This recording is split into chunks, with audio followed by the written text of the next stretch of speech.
Nelsan Ellis, who portrayed Lafayette on all 7 seasons of the HBO horror drama series True Blood, has died at the age of 39. Nelsan has passed away after complications with heart failure, the actor's manager Emily Gerson Sains told The Hollywood Reporter. He was a great talent, and his words and presence will be forever missed. We were extremely saddened to hear of the passing of Nelsan Ellis, HBO said in a statement.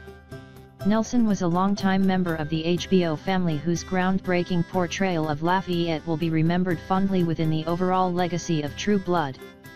Nelsan will be dearly missed by his fans and all of us at HBO.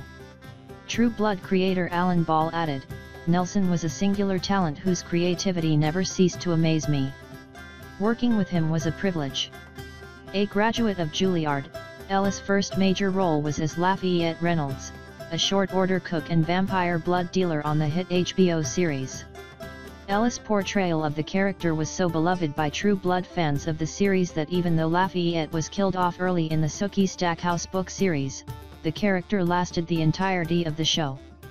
In addition to True Blood, Ellis appeared Lee Daniels the Butler, as Martin Luther King, Jr., Secretariat, The Help, The Stanford Prison Experiment and as singer Bobby Bird in the James Brown biopic Get On Up.